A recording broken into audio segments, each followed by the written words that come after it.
principe, j'en ai jamais besoin, mais bon, comme je fais moins de cours qu'avant, je risque de parler moins fort. Vous m'entendez? Oui. Oui. Bon, on vous remercie d'être venu. Et surtout, je remercie Claude qui a eu la gentillesse de participer à notre association Walter Benjamin. Donc, il va faire une conférence sur des années cruciales pour la France, pour Banyuls, pour l'Europe. Banyuls, non. Banyuls, ça, c'est pas... Non, un jour, je voudrais qu'on fasse un truc sur Banyuls. Mais c'est pas Banyulin. Oui. Christine Salle. Bon, c'est important pour le philosophe allemand, puisque depuis 1933 et la montée du fascisme et du nazisme, il est exilé à Paris. Il restera 7 ans à Paris, jusqu'en 1939-40. Et donc, à l'arrivée de Hitler à Paris, donc il prend le dernier train pour le sud de la France. Il s'arrête simplement près de Pau, puisque sa sœur est internée au camp de Gurs, près de Lourdes. De même qu'Hannah Arendt, qui est philosophe, et sa cousine par alliance. Et après, il va à Marseille, parce qu'on lui a dit qu'un Américain, Varian Fry, essaie d'aider des exilés, des juifs comme lui, des intellectuels, pour les envoyer aux États-Unis. Donc il contacte Varian Fry, mais il n'a pas de visa de sortie, puisqu'il est devenu apatride. Il y a eu un décret entre Vichy et Hitler. Tous les intellectuels, les juifs qui se sont échappés comme ça sont apatrides, donc ils ne peuvent pas sortir du territoire. Et donc on lui dit qu'à Banyuls, il y a un passeur, exactement une passeuse, donc il va venir à Banyuls, il va rencontrer Lisa Fitko, qui va lui faire passer les Pyrénées jusqu'à Portbou. Ils iront à la mairie rencontrer le maire de l'époque, Vincent Azéma, et qui leur indiquera le chemin à peu près, puisque c'était la première fois que Lisa Fitko faisait ce trajet. Et à Portbou, là aussi, il y a un accord entre Franco et Hitler, et il va être repoussé en France, donc dans un camp de concentration, et il décide de se suicider dans la nuit du 25 au 26 septembre 1940. Voilà, nous sommes à 1940. Voilà, merci. Provient du fait que mon intérêt pour l'histoire et la géographie date naturellement de la période du lycée et surtout des lectures du Mallet et Isaac, dont certains connaissent peut-être l'édition, qui m'avait conquis par son exposé chronologique et sa méthodologie qui traite des enchaînements des causes à effet. Comme Parisien, ayant subi l'occupation et connu 2 exodes entre 4 et 9 ans, il m'est resté quelques souvenirs en pointillés qui n'ont rien de comparable avec ceux que vous ont présentés Louisette Harols, par exemple, il y a l'année dernière, je crois. Alors, pour avoir vécu cette période, je n'ai pas cessé de me poser des questions de ce que j'aurais pu, comment j'aurais pensé la situation si j'avais eu 17 et 18 ans. J'étais évidemment encore un peu jeune, j'ai quelques souvenirs, mais ils sont évidemment tellement parcellaires qu'ils ont un intérêt relatif. Et puis comme Parisien, la question a été vite réglée. Alors pourquoi l'exode? Pourquoi 2 exodes? Ben, le premier, rapidement, c'est parce que comme les Allemands arrivaient sur Paris, ils ont occupé le 14 juin, beaucoup de petits Parisiens avaient été mis dans des trains, ou je ne sais même plus maintenant, et j'avais été envoyé dans une colonie de vacances qui existe toujours, m'a dit ma sœur, qui est dans la région, de Douarnenez, pendant quelques mois. Mais ça, j'étais vraiment très jeune. Et la deuxième fois, c'était la libération de Paris et l'avance des troupes anglo-américaines et françaises.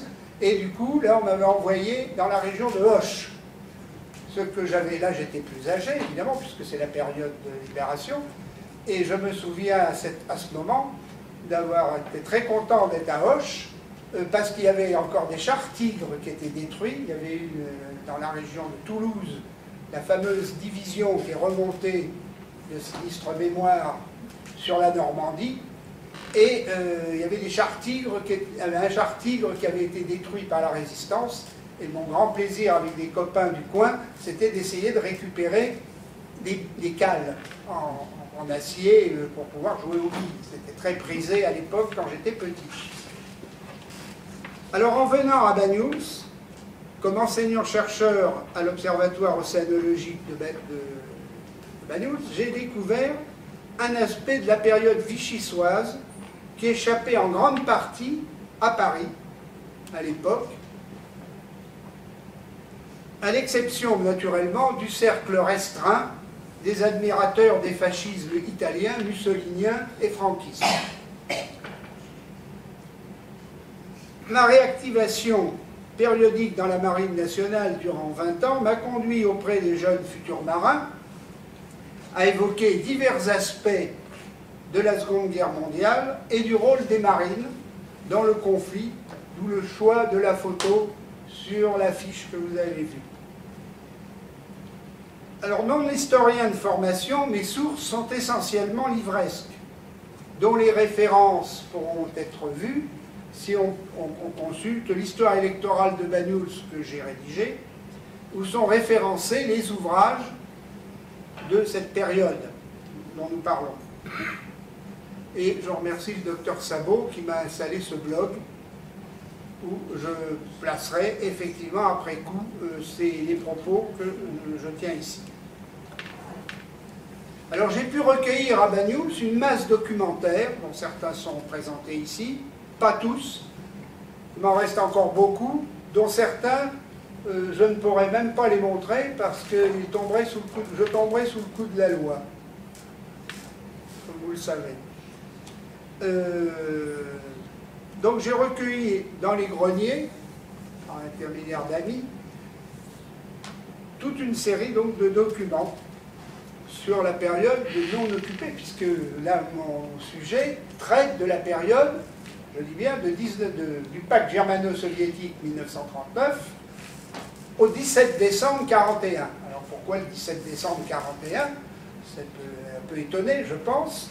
C'est que pour moi, toute la Seconde Guerre mondiale est résumée là. Après 1941, pour moi, la guerre est finie. Je ne parle pas des opérations militaires, qui vont être dramatiques, et de ce qui se passera entre 17 décembre 1941 et le 5 mai 1945. Mais ce ne sont plus que des opérations de guerre. Et ça, donc, nous ne parlerons absolument pas des opérations dites militaires. Alors, il faudrait à ce moment-là un nombre d'heures considérable.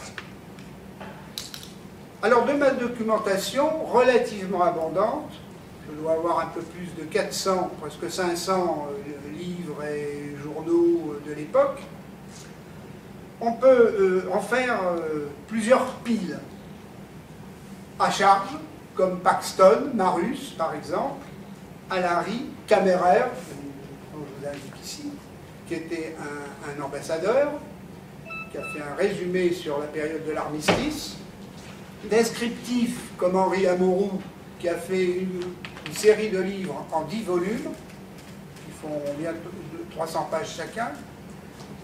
Ensuite, analytique et synthétique, Henri Michel, les divers procès avant ou après la libération, notamment le procès de Pucheux, qui a été ministre de l'Intérieur, sous Vichy, et puis Laval, bien entendu, Pétain aussi, bon, et toute une série de procès qui sont intéressants à relire. Je vous passe d'autres titres que j'ai mis, mais que je donnerai sur le blog.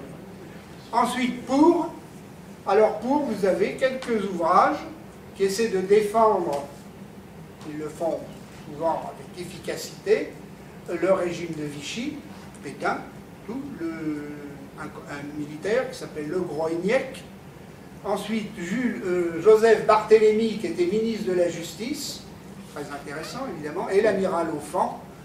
Alors, l'amiral Offand qui était un compagnon, un ami très proche de l'amiral Darlan, et qui m'avait dédicacé un livre il n'y a pas très longtemps, assez amusant, qui a eu évidemment quelques problèmes à la Libération, comme vous pouvez vous en douter.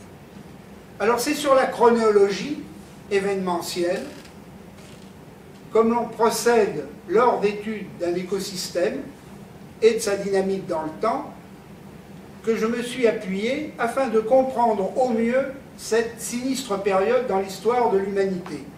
d'où la référence à l'écosystème marin que vous avez pu voir sur l'affiche. Voilà.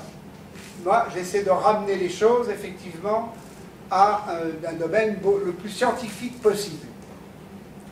Mais tout système tend à une entropie généralisée, destructrice, et génératrice d'un renouveau, lequel, ma foi, c'est à définir.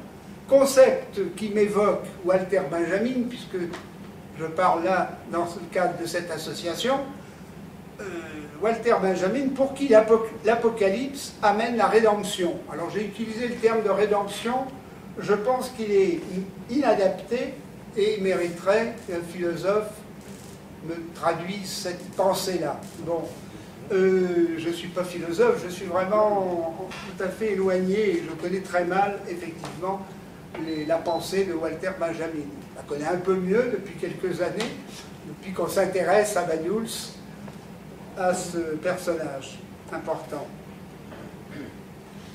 Donc, malheureusement pour moi, cette mystique judéique, mais étrangère, considérant, contrairement à lui, qui s'est inspiré du marxisme, que hors de la science, point de salut. J'ai mis 3 petits points, ce qui reste à démontrer. Soyons modestes. En écrivant cela, je pensais à un document que j'ai retrouvé dans mes archives il n'y a pas longtemps, il y a un mois à peine, en farfouillant dans la paperasserie que j'ai. C'est toute une série d'articles scientifiques très sérieux, américains, qui démontraient en 1976 qu'on rentrait dans une période glaciaire, de glaciation, et qui s'intéressaient néanmoins à l'augmentation du CO2 atmosphérique en montrant l'équivalence entre l'accroissement en volume du CO2 et de ce que ça pouvait donner en point de vue accroissement thermique. C'était absolument infinitésimal. Donc je suis très prudent maintenant. Mais l'examen donc de la chronologie, dont je viens de parler, montre 3 moments clés. Le pacte germano-soviétique, on y reviendra souvent, l'invasion de l'URSS, deuxièmement, et troisièmement, l'entrée de la guerre des USA. Bien entendu, ceci doit rentrer en l'eau, c'est le 7 décembre 1941. C'est des dates très importantes. Alors, si les causes initiales se sont déroulées du traité de Versailles 1919 et les annexes et l'entrée en guerre des USA, donc ce qui correspond à une vingtaine d'années, il faut se remettre dans le temps de cette époque-là. Je ne suis pas du tout d'accord avec une phrase de Stefan Zweig, je prononce peut-être mal, qui ne tient pas compte de cet aspect-là des choses. 20 ans, c'est rien.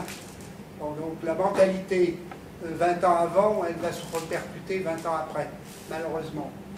Tel que. Donc, si les causes, c'est causé une vingtaine d'années, ces ensembles, ces 3 ensembles, comportent chacun des sous-ensembles dont le déterminisme apparaît implacable, ne laissant aucune place au hasard.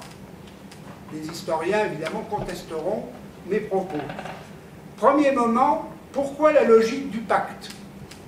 Très important, car on ne peut pas faire abstraction, là encore, des données plus anciennes. Si bien vous avez un continuum qu'il ne faut jamais perdre de vue quand on veut parler d'une situation temporelle, c'est de bien voir qu'est-ce qui a amené cette situation temporelle. Eh bien, le pacte germano-soviétique résulte déjà de situations qui remontent à 1925 et, disons, pour être plus précis, 1935, d'un pacte entre la France et la Russie, l'Union soviétique, à l'époque, bien entendu, pays des soviets, en 1935, avec la signature d'un pacte. Bon, ce qui donne l'opportunité à Hitler d'armer, de remilitariser la Rhénanie, sous prétexte qu'on faisait une alliance créant un deuxième front derrière l'Allemagne. Donc ça, il ne faut pas le perdre de vue, ça ne justifie pas le reste. Mais faut avoir ça présent à l'esprit, c'est le prétexte pour Hitler, ce pacte. Alors, la conséquence de ce pacte germano-soviétique, ben, c'est que, n'ayant plus de second front, puisqu'il y a un pacte germano-soviétique dont aucun des partenaires ne se fait d'illusions, et alors, c'est là où il faut regarder les choses d'une manière tout à fait différente de la presse. Quand on regarde la presse locale de ces époques, ces époques et peut-être malheureusement d'autres beaucoup plus récentes, ben on se rend compte qu'on est... Les gens savaient ce qui allait se passer. C'est un déterminisme absolument implacable. Mais si vous lisez la presse, alors là, ça paraît être une surprise, le pacte germano-soviétique. Bon. En réalité, le pacte germano-soviétique, c'est un sujet qui sera en soi, il faudrait faire l'objet d'une conférence, mais rapidement, s'il ne peut pas, il y avait un pacte et additionnellement, sur le plan militaire, il fallait introduire un certain nombre de textes. Et ces textes militaires n'ont jamais pu voir le jour. Ils ont été discutés pendant des années, ils n'ont jamais pu voir le jour parce que tout dépendait du problème de la Pologne. L'Union soviétique n'a pas de frontière avec l'Allemagne. Il y a la Pologne entre les deux. Bon, donc, les Polonais refusaient obstinément qu'il y ait une discussion sur un passage possible des forces de l'Union soviétique pour faire barrage à l'Allemagne, pour attaquer la France et l'Angleterre.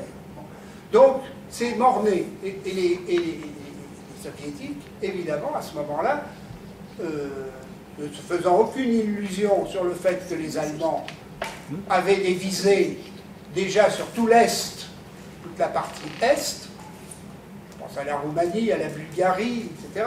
La Roumanie pour des questions industrielles, de champs pétrolifères, parce que derrière tout ça, il y a un aspect industriel et économique général. Bon. Donc, le second front, c'était le front avec les Japonais. Car il y avait une guerre sino-japonaise et des escarmouches assez sérieuses en Mandchourie et dans la région de Mongolie. C'était le général Zhukov qui commandait les forces de l'Union soviétique dans ces régions, et les Japonais qui étaient englués dans l'affaire chinoise, finalement, ont préféré, bien qu'ils étaient plus alliés avec les Allemands, faire un pacte de non-agression avec les Soviétiques. D'où l'Union soviétique n'avait plus qu'un seul front devant lui, c'était les Allemands. Ils étaient tranquilles du côté japonais, du côté de l'Est. Tout est une question de front là-dedans. Un ou deux fronts. Donc, la conséquence, d'où le pacte germano-soviétique, parce qu'en plus ils étaient insuffisamment préparés, du fait antérieurement encore de purges de généraux et d'officiers. Alors, ce qui est extraordinaire, c'est quand on reprend la presse de la tentative d'occupation de la Finlande par l'armée rouge. Il y a un petit épisode là qu'on a complètement oublié, mais dont les journaux parlent, moi j'en ai un certain nombre, de la guerre entre la Finlande et l'Union soviétique. L'Union soviétique était très embêtée parce qu'il y avait le port de Mourmansk, qui est le seul port de l'Arctique libre, du fait des courants chauds du Gulf Stream, des restes du Gulf Stream, de la dérive nord-atlantique, qui permet à Mourmansk, qui est donc sur la côte est de la Finlande et de la Norvège, de rester en eau, donc d'approvisionnement. Parce que la mer Noire, ou sinon c'est le Pacifique, c'est Vladivostok. Ça fait un peu loin, après il faut venir de Vladivostok. Bon, tout ça c'est des problèmes qu'il faut avoir présent à l'esprit quand on regarde un peu ces affaires-là. C'est de la géopolitique si on veut. Donc, où est-ce que j'en étais là? J'en étais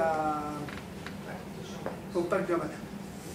Donc, étant tranquille du côté japonais, eh ben, et dans ce pacte germano-soviétique, les Allemands ayant déjà l'intention, il leur fallait un prétexte, ils l'ont trouvé avec Danzig, parce qu'il y a une partie, comme le montre la carte, elle est là, de la Prusse orientale, une partie de la Prusse orientale avec un petit couloir qu'on appelait le couloir de Danzig, qui permettait à la Pologne d'avoir un débouché sur la Baltique. Donc ça, c'est un prétexte, évidemment, pour les Allemands d'envahir la Pologne. Bien entendu, à partir du moment où le pacte germano-soviétique a lieu, eh ben, la guerre est déclenchée. La guerre est déclenchée, c'est-à-dire qu'à ce moment-là, l'Allemagne va envahir la Pologne. Ça va durer à peine un mois. Quand je dis un mois, c'est déjà très large. Capitulation totale de l'armée polonaise, qui n'était pas préparée non plus. La Russie non plus. Hein. La Finlande, ils ont eu beaucoup de mal. Donc ils voulaient que Leningrad ne soit pas trop sous l'influence finlandaise, des armées finlandaises éventuelles, qui étaient un peu liées avec l'Allemagne, et la Carélie. La Carélie, c'est la partie est qui permettait d'aller sur Mourmansk. Donc c'était le but des Russes, d'essayer d'être tranquille de ce côté-là. Mais ils ont eu beaucoup de mal. Il a fallu une intervention de l'Allemagne pour raisonner les Finlandais pour qu'ils trouvent un accord russo-finlandais. Ceci dit, le pacte étant fait, partage de la Pologne, c'était dans les clauses, alors qu'on appelle les clauses secrètes, mais qui étaient des clauses annexes.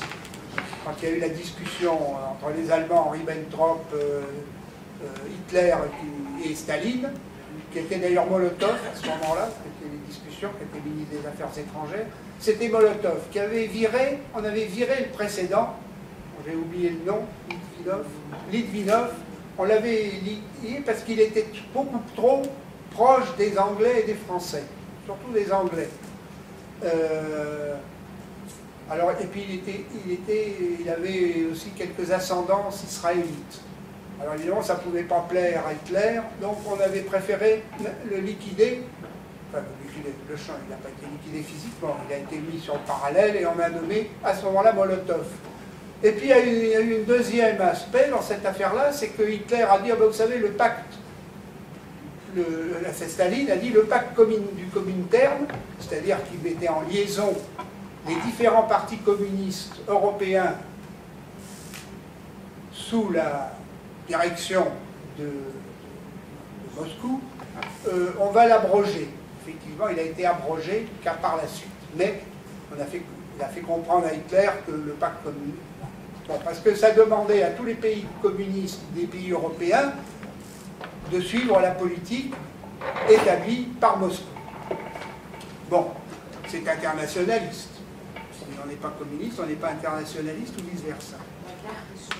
Oui, donc ça c'est pour vous rappeler un peu les bases. Donc partage de la Pologne, mais à partir du moment où on a le partage de la Pologne, ben, nous étions liés par un pacte, d'abord avec les neutres, la Belgique, la Hollande, je n'ai pas réussi à trouver, mais je pense que c'était pareil, mais surtout la Belgique, et évidemment la Tchécoslovaquie aussi, on devait garantir aussi la neutralité, et puis il y a eu Munich, où on a cédé aux Allemands, parce que Munich, la Tchécoslovaquie était un État un peu mosaïque au point de vue population, des germanophones, Karl pourra en parler, c'était l'ancien empire austro-hongrois qu'on avait complètement décomposé avec les Hongrois. Les Polonais, quand il y a eu Munich, il ne faut quand même pas oublier, alors les Polonais ont pris un morceau de la Tchécoslovaquie, ça ne les a pas gênés non plus. Bon, petit, il faut dire fort modeste, mais enfin quand même. Bon, ils ne sont pas gênés. En plus, il y avait un pacte entre les Russes, enfin l'Union soviétique et la Tchécoslovaquie, mais pour la même raison que pour la France, il fallait évidemment pour que les Soviétiques aident les Tchécoslovaques qui puissent passer à travers un peu sur la partie polonaise. Et ça a toujours été un niet de la part des Polonais. Donc, ils ont leur raison de ce point de vue-là. Alors, partage de la Pologne, pourquoi? Parce que la Pologne, quand on l'avait, après Versailles, on avait donné à la Pologne, c'est le cas de le dire, des territoires on le voit sur la carte là, des territoires qui en fait étaient plus ou moins russes, ukrainiens, bon, qui étaient biélorusses. C'était des populations qui étaient plus slaves que la partie germanophone. Bon. Alors la Pologne était... bon, l'État polonais, c'est toujours un problème qui est une hantise pour les écoliers, entre les différents partages. Ça, on a du mal à s'y retrouver entre les différents partages de la Pologne, parce que ça, c'est le 4e, historiquement. Bien. Donc, on en est là. La Pologne est envahie. Automatiquement, la France, la Grande-Bretagne, finalement, après avoir, Chamberlain, après avoir accepté pas mal de choses avec Munich, dit maintenant, Hitler, ça commence à faire un peu trop. Et on a, point final, on a garanti la Pologne, on fait la guerre. Mais on entraîne les Français avec nous, où on avait effectivement, nous aussi, un pacte. Alors ce qui est extraordinaire, c'est qu'il y aurait eu un moment, et l'Angleterre, le pacte franco-anglais, en cas de guerre, c'était le 28, un accord particulier de Paul Reynaud, qui était président du Conseil, où on devait, en cas de guerre, à cause de la Pologne, qu'il fallait soulager, qu'il fallait intervenir, déclarer la guerre à l'Allemagne, eh bien,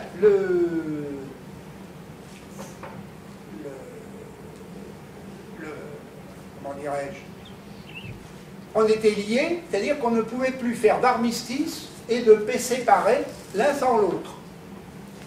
D'où le gros problème qui va se poser naturellement par la suite. Parce que, comme ce deuxième moment, ce premier moment, eh ben, c'est la campagne de France qui conduit, comme vous le savez, à un écrasement total de l'armée française, pas de la marine. Mais malheureusement, on n'est pas en 14-18, et la marine, bon, elle a joué plus de rôle en 14-18, je vous dirai pourquoi plus tard. Et donc, à ce moment-là, cet effondrement de l'armée française en métropole conduit à un changement de régime. Ça, c'est le premier moment. Le deuxième moment, c'est l'invasion de l'URSS par le Troisième Reich. Avance rapide, ultra rapide, stoppée in extremis sur la ligne nord-sud, Leningrad, Moscou, Rostov. Et plus tard, même Stalingrad. Premier point. Deuxième point, contre-offensive de longue durée. Ils se sont arrêtés, les Allemands, à 30 km à peine de Moscou, qui était en état de siège. On commençait à évacuer Moscou, comme on avait évacué Paris en 40, en juin 40. Mais arrêt, et on tombe le 17 décembre. En général, en décembre, à Moscou, j'ai été en novembre, j'ai vu ce que c'était, il neige. Il fait froid. Je me souviens d'être sorti de la poste de Moscou, il y a un énorme thermomètre qui doit faire, je sais pas, 6 mètres de haut, 10 mètres de haut. Et quand je suis sorti de la poste, il y avait déjà moins 20. J'ai trouvé, c'était en novembre, j'ai trouvé qu'il faisait froid quand même. Bon, donc, contre-offensive qui va durer pendant 4 ans et qui amènera l'armée rouge jusqu'à Berlin. Ça commence, mais ça va être lent. Ça va être lent parce que là, on est dans des opérations de guerre extrêmement lourdes. Bon, il faudra prendre point par point.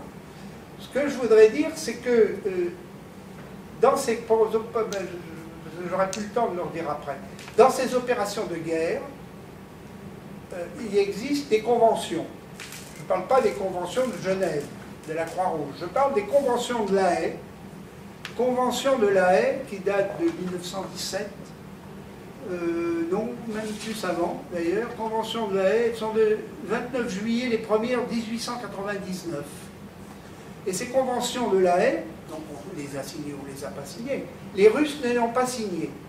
Les Allemands les avaient signées. Ça règle, et puis celle qui suit, les protocoles qu'ils ont suivis, ces conventions de La Haye, règlent les rapports d'un pays occupé entre occupé et occupant. Il y a des règles, normalement, je pourrais vous les lire, on n'aura pas le temps de parler de tout, mais il y a des règles strictes entre les relations, c'est-à-dire que les pays occupés se doivent de respecter un certain nombre de choses, et les occupants également. C'est la loi. Alors, on est dans un pays de juristes, nous. Ben, il y en a où les aspects juridiques, pour pas utiliser un terme un peu vulgaire, ils s'en balancent royalement. Le problème, c'est qu'en France, on a une conception de droit romain. Les juristes sont formés par le droit romain et ils sont très juristes, quoi. Moins pragmatiques que les Anglais, par exemple, dans ce point de vue-là, puisqu'il n'y a pas de constitution anglaise. Vous savez que c'est une charte, puis voilà. Il n'y a pas de constitution. Alors que nous, qui n'a pas eu envie un jour de rédiger une constitution? Bon, ça c'est très français, mais apparemment c'est pas non plus tellement allemand, le respect des lois. Mais enfin, il s'en sert beaucoup. Et ça c'est une chose tout à fait extraordinaire, c'est de voir comment Hitler, quand on lit les documents, j'en ai plein là, j'en ai partout, de documents, de déclarations d'Hitler, j'en ai une que j'avais notée, c'est celle du 30 janvier 1934.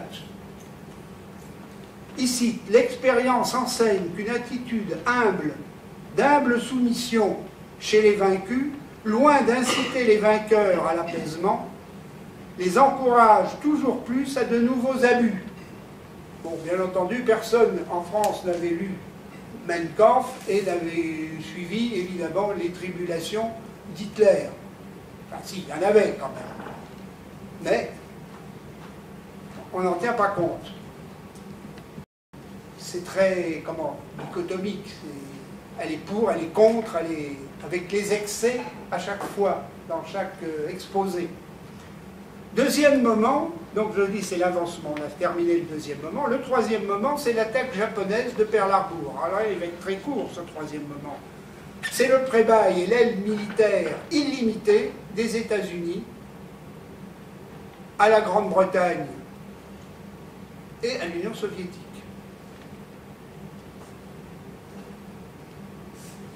C'est très important, puisqu'il y a un potentiel économique considérable, évidemment.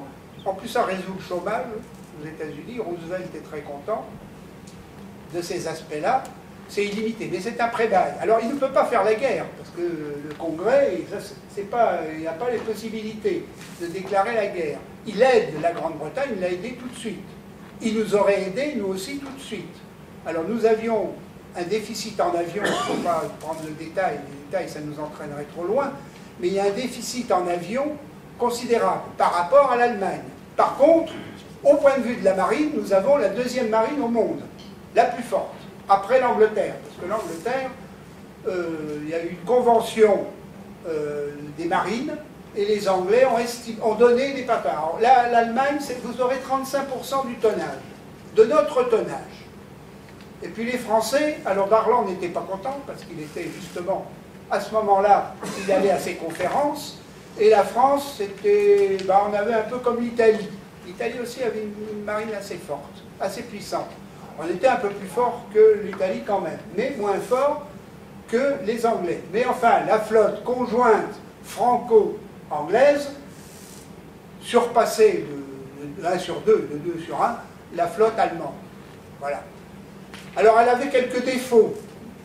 J'y pense parce que là j'ai mis un ouvrage à propos de Darlan, la rencontre de Darlan et d'Eisenhower, c'est en 1942, donc c'est pas ma période, mais il est amiral de la flotte en 1940, et il en voulait beaucoup aux Anglais, c'était un peu anglophobe, il en voulait beaucoup aux Anglais parce que les Anglais justement nous empêchaient de faire les tonnages qu'on aurait voulu.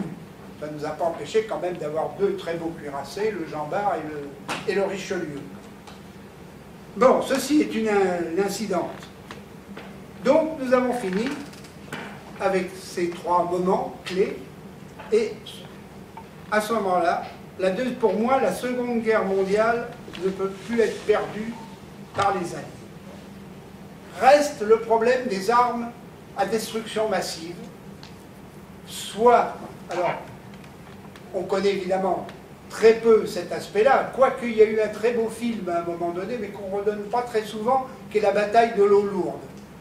Certains peut-être se rappelleront de ce film, qu'on voit peu malheureusement, bon, qui était en Norvège, produit uniquement en Norvège d'ailleurs, le stock d'eau lourde était relativement important, et il était indispensable dans les expériences de physique nucléaire, bon, comme ralentisseur en quelque sorte.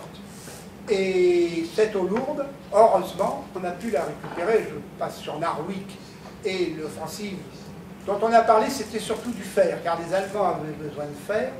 Donc, dès l'entrée en guerre, on va essayer de faire un blocus de l'Allemagne, puisqu'on a une flotte considérable, franco-anglaise. Donc, on va tout de suite faire un blocus. Bon. Mais ce blocus sera d'un intérêt limité, d'abord parce que l'Allemagne va envahir, va avoir tout de suite beaucoup de pays européens qui va contrôler sur le plan industriel, sur le plan des minerais, c'est très important. On ne peut parler de cette période-là qu'en regardant de très près ce qui se passe au niveau des échanges de minerais, enfin des transports de minerais, de l'origine, de la quantité de minerais nécessaires, notamment de fer pour l'armement, et d'où le rôle des marines qui doivent, dans le rôle, un des rôles, pas le seul, des marines de guerre, qui doivent assurer la protection des convois marchands et d'approvisionnement. Nous, parce qu'on manque de tout, l'Allemagne manquait aussi de caoutchouc. Elle manquait d'un certain nombre, ça c'était sous contrôle anglais, puisque les caoutchoucs c'était l'Asie. Bon, mais alors il y a des savants très inventifs en Allemagne, ils ont créé une terminologie qui s'appelle développer des ersatz. Alors je ne sais pas trop comment traduire le terme d'ersatz, mais Karl... Ersatz, ça veut dire en français remplacement. Voilà. Et en allemand c'est remplacement. Donc on remplace une autre solution. Une production par quelque chose d'équivalent, notamment le caoutchouc. C'était très important pour les véhicules. Donc c'est terminé, la guerre pour moi elle est terminée. Donc ça c'est un débat où il y aurait des historiens, on pourrait beaucoup prêterait à discussion. Après on n'a plus que des opérations de guerre, mais le potentiel économique et la liberté des mers va être... Alors, ça n'empêche pas un certain nombre de faits par la suite. Pouvons-nous donc envisager une analogie applicable aux différentes périodes historiques? C'est une chose qui m'est venue à l'idée, comme l'a exprimé un ouvrage récent d'un monsieur qui s'appelle M. Fossel, dans son ouvrage qui s'appelle « La récidive 1938 ». Très intéressant. Bon, évidemment, moi ça me plaît beaucoup parce que je suis très porté sur ces problèmes d'analogie. Et presque, alors analogie, homologie, c'est des deux termes qu'il faut faire, évidemment, qu'il faut manipuler avec beaucoup de précaution. Si cette notion est contestable, elle montre cependant, on montre certainement un certain nombre de constantes dans le temps, d'où un optimisme mesuré sur l'histoire à venir. C'est ce qui me vient. Alors chacun de ces trois moments dont nous venons de parler comprend un certain nombre de sous-ensembles. Enchaînement direct de cause à effet. J'ai fait un petit bilan où j'ai mis des dates, toujours en suivant très scrupuleusement la chronologie. On doit en être, elles sont là, près de 200 fiches qui correspondent. Chaque fiche correspond à une date qui a une certaine importance, qui se prêterait presque, certaines, alors certaines évidemment quand on parle de la convention d'armistice, c'est une fiche. Convention d'armistice, Rotonde, comme par hasard, Rotonde, c'est là où on a fait signer aux Allemands, dans le wagon, dans ce fameux wagon, les Allemands pour la reddition. Ça, c'est pas passé dans la mémoire de Hitler. D'où faire venir les délégués français, un pauvre général, un pauvre amiral et un général d'aviation, un marin, un aviateur, dont je ne citerai pas les noms, je l'ai, et il leur a fait signer dans le wagon de Rotonde. Bien pour les humilier, parce que ça c'est en pleine débat en fait. Quand ils sont arrivés là, ça faisait 48 heures qu'ils venaient de Bordeaux à Rotonde, dans des conditions, je ne vous dis pas. Bon, donc, c'est chacun de ces moments qu'on prend. Alors le sous-moment, le moment 1 comprend en fait 7 faits essentiels que je définis de A à G. A, le démembrement du traité de Versailles, l'Anschluss, c'est-à-dire le rassemblement des germanophones, et introduction de la notion de race. Alors là, on est sur un sujet qui pour moi n'est pas... Bon, il n'y a pas de tabou pour moi, c'est-à-dire la notion de race, confusion entre l'aspect biologique et l'aspect culturel. Bon, la race en biologie, ou la variété, c'est quelque chose qu'on définit d'une manière génétique. Il y a des blonds aux yeux bleus, mais ça n'implique pas qu'ils peuvent avoir d'autres gènes bien supérieurs au point de vue de l'efficacité de leur système physiologique. Donc, quand on parle d'une race, c'est parce qu'on prend certains gènes et qu'on les dit, voilà, ils donnent ça. Mais on pourrait dire, à ce moment-là, vous avez la race des blonds aux yeux bleus, puis la race, enfin bon, vous voyez ce que je veux dire, la race de ceux qui sont, bon, etc., etc. Ça dépend de notre système génétique. Il n'y a qu'une seule espèce, c'est l'espèce humaine, avec des variations génétiques. Bon. Alors, c'est une notion qui est très française. Pour nous, il faut qu'il y ait reproduction.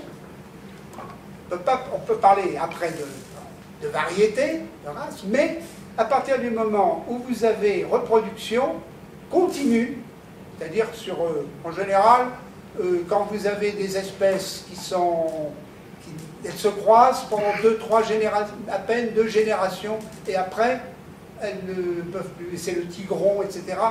C'est des espèces qui étaient très proches, qui peuvent encore se reproduire, mais génétiquement, c'est des espèces différentes.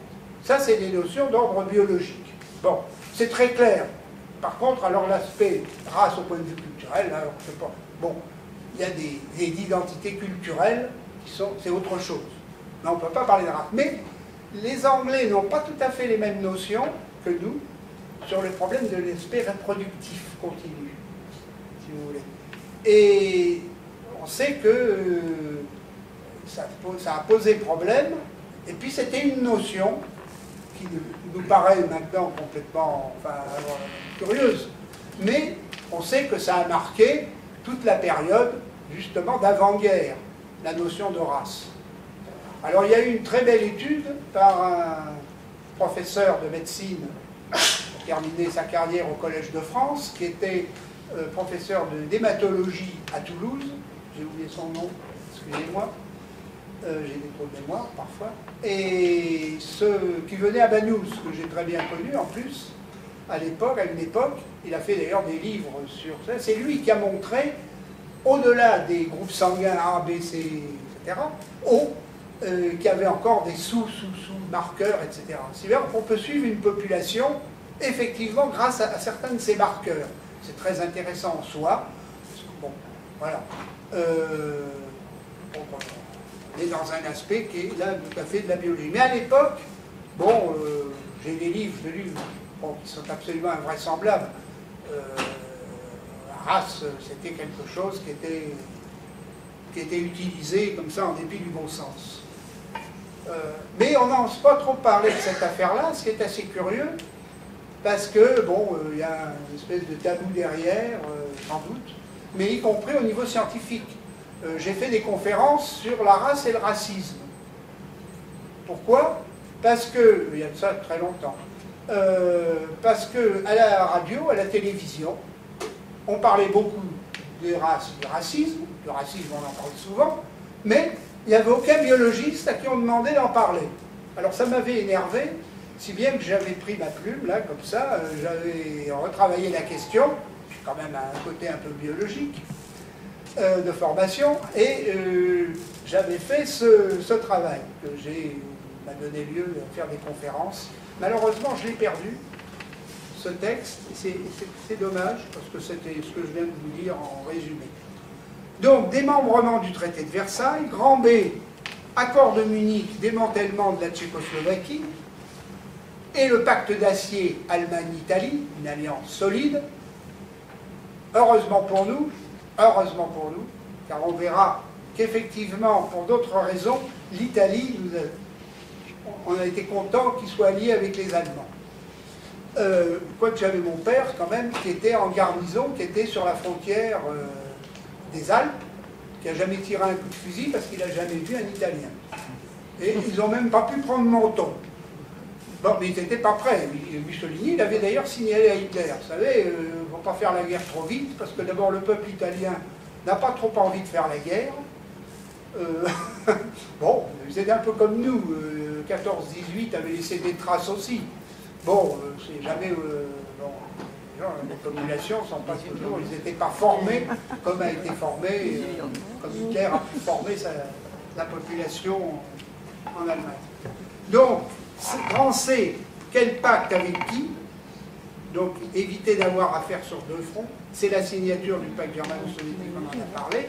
Grand D, parce qu'on est toujours dans le moment 1, là. Agression de la Pologne, puis partage. Déclaration de guerre. Grand E, défaite de l'armée française. Armistice ou capitulation. C'est le gros problème. C'est l'armistice ou capitulation. Alors là, il y a un grand débat. Il y a deux choses différentes.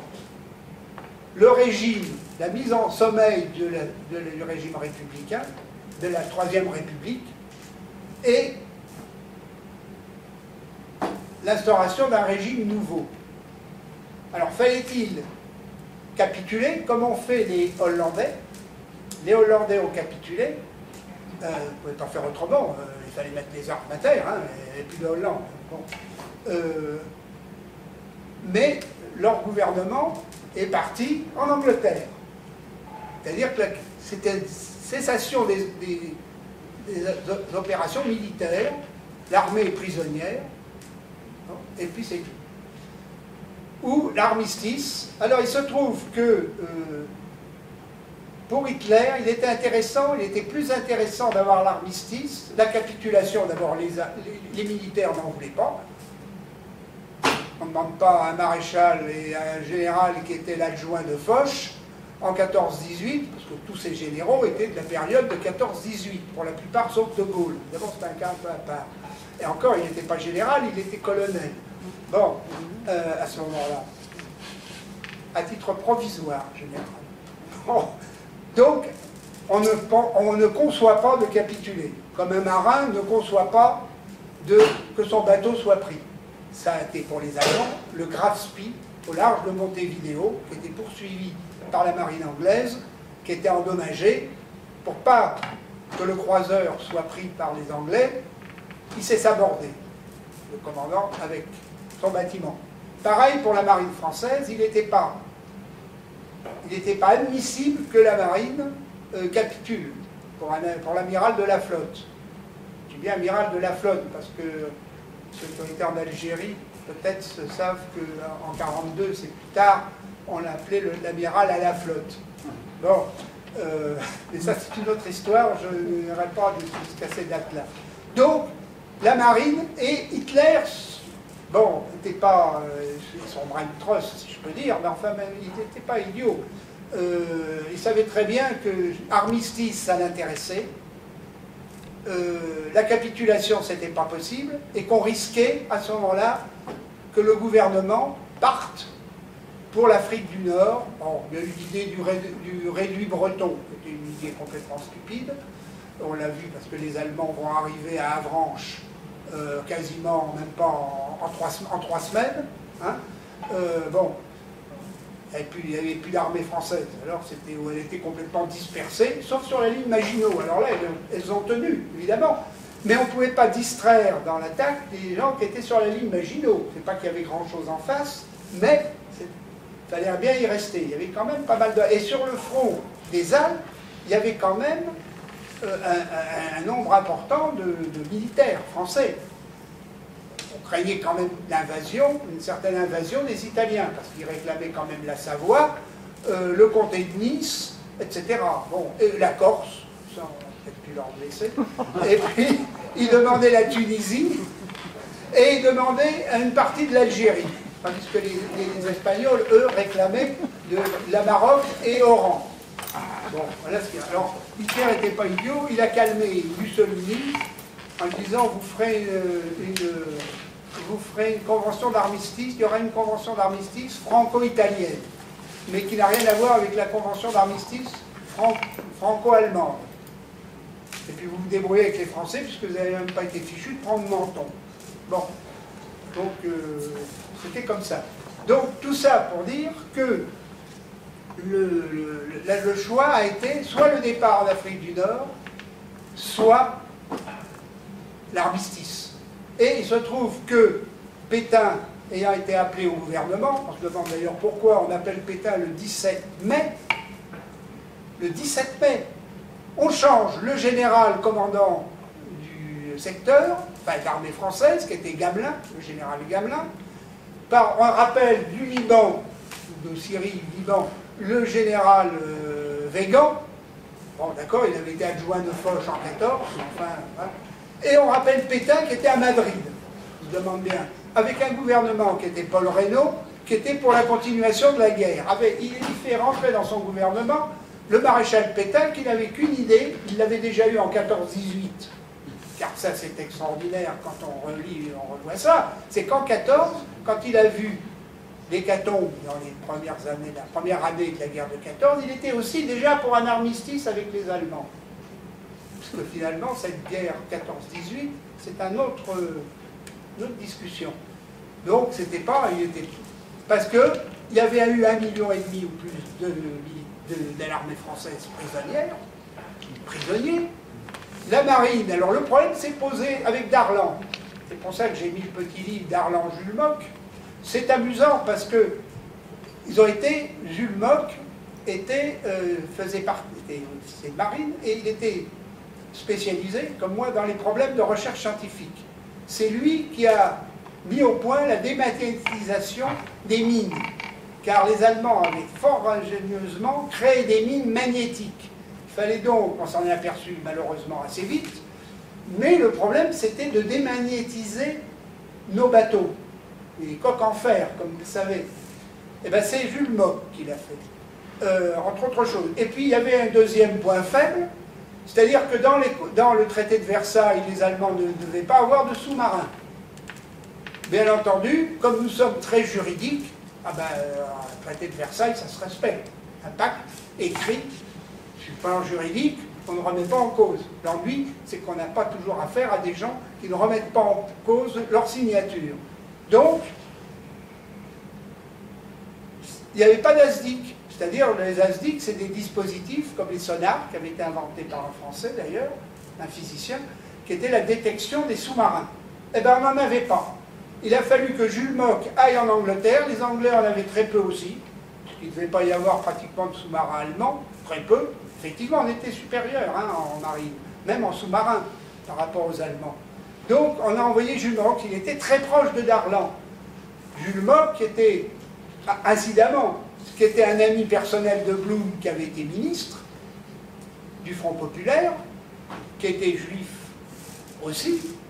Il s'entendait très bien avec Darlan. Ce qui est assez extraordinaire, c'est quand on connaît la suite des lois. Par exemple, Darlan ne dira rien sur les lois antisémites de Vichy. Alors la seule chose que n'avait pas Darlan, c'est qu'il n'était pas franc-maçon. Parce que dans la marine, c'est pas très possible d'être franc-maçon dans la mesure où dans la franc-maçonnerie, il faut une certaine assiduité dans le temps, d'assister. Et comme il était marin, il avait quand même une carrière très marine, et il ne pouvait pas être assidu dans les loges franc-maçonnes, donc il n'était pas franc-maçon. C'est un des rares dans le Parti Socialiste qui devait être dans ce cas-là. Dans le corps enseignant, il y en a beaucoup plus, par exemple. Bon, c'est une incidente, mais c'est le problème du cas de Darlan, qui est tout à fait un personnage important, intéressant. D'abord parce qu'il est indirectement, à cause de la marine, le responsable de la signature de l'armistice, responsable entre guillemets du reste de l'armistice, parce que Hitler n'avait qu'une peur, c'est que la marine française aille rejoindre la marine anglaise, ce qui était une force considérable. Et les Américains et les Anglais, c'était leur grande hantise également, c'était le problème de que va devenir la marine française en cas d'un armistice. Est-ce que ça va être compatible? Donc là, il y a un débat, ça sera une conférence en soi, hein, ce débat-là. Mais vous voyez, je vous pose le problème de cette affaire-là. 2 jours avant de rentrer au gouvernement avec le maréchal Pétain, qui forme le gouvernement, Paul Reynaud démissionne, bon, et c'est le président de la République appelle le maréchal Pétain comme président du gouvernement, du Conseil, il prend Darlan. 2 jours avant, Darlan, et j'ai les écrits, hein, dit à Jules Mock, d'ailleurs, c'est retransmis par son copain, qu'il était très libre, Darlan, avec ses officiers. Il lui dit, je vais sans doute faire l'acte d'indiscipline le plus extraordinaire dans ma carrière. Ça veut bien dire ce que ça veut dire. Bon. En plus, à l'ambassadeur, aux Anglais et à l'ambassadeur des États-Unis, il leur dit jamais la marine française ne tombera aux mains des Allemands. Bon. Tout est prévu pour le sabordage de la flotte, d'un bateau. S'il y a un risque qui soit pris, il sera sabordé. La suite a montré que oui, d'ailleurs. Il n'y a aucun bateau de guerre français qui est tombé aux mains des Allemands. Enfin bon, les Anglais, qui sont des gens pragmatiques, ne croient pas trop ce que disent les gens, mais tout était organisé. Hein. Le sabordage était quelque chose, et Darlan avait pris la précaution de dire, attention, c'est mon ordre formel, il n'est pas révocable par personne d'autre, vous ne pouvez pas recevoir un ordre d'autre que moi, sur cette question-là. Bon. Mais les Anglais, qui sont des gens pragmatiques, ont quand même eu quelques craintes. D'où Mersel Kébir, ce qui va arriver tristement, et Portsmouth. Il n'y a pas que Mersel Kébir. On a un officier de sous-marin qui revenait de Narvik. On était ensemble en Norvège, les 2 marines. Il revient à Narvik, à Portsmouth, au port. Il était à midi en train de siroter des whisky avec son copain anglais du navire d'à côté, le commandant du navire d'à côté, et le soir, ils sont venus le tuer. Voilà. D'où on reproche à Darlan, évidemment, de ne pas être très, très favorable, un peu anglophobe, mais bon, Mersel Kébir, c'est une chose qui est difficilement passée dans la marine, et même encore actuellement. Hein, j'étais il n'y a pas très longtemps, pour des raisons militaires, avec des marins, on parlait encore de cette affaire-là. Enfin, il reste toujours quelque chose. Bon, c'est triste. Mais, après tout, les Russes ont fait le pacte germano-soviétique. Chaque pays essaie de sauver sa peau. Et l'Angleterre avait a agi comme ça aussi. Bon, vis-à-vis de la marine française. Comme Pétain va prendre un certain nombre de lois, c'est le fameux traité d'armistice, puisqu'armistice il y aura. Alors cet armistice, voulu par Hitler, en réalité, je l'ai là, je l'ai étudié de près, évidemment, plusieurs fois. Vous avez 2 articles qui sont importants, c'est l'article 8 et l'article 19. L'article 8 concerne la flotte. Hitler dit, la flotte sera, disons, mis en repos, sera désactivée, mais nous n'y toucherons pas.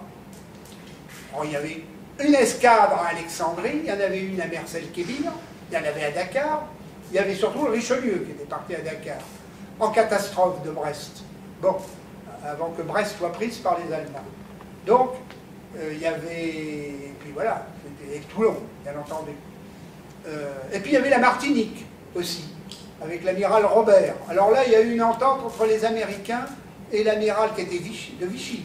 Et il était nommé par Darlan, il était sous les ordres de Darlan. Là, il s'est arrangé avec les Américains. Non, non, la flotte, elle ne bougera pas, voilà. Elle n'est pas passée à la France libre. Il y a très peu de marins qui sont passés à la France libre. Il y en a quelques-uns, dont un que vous connaissez, peut-être de nom, enfin, de nom, oui, vous le connaissez parce que c'est l'amiral Muselier.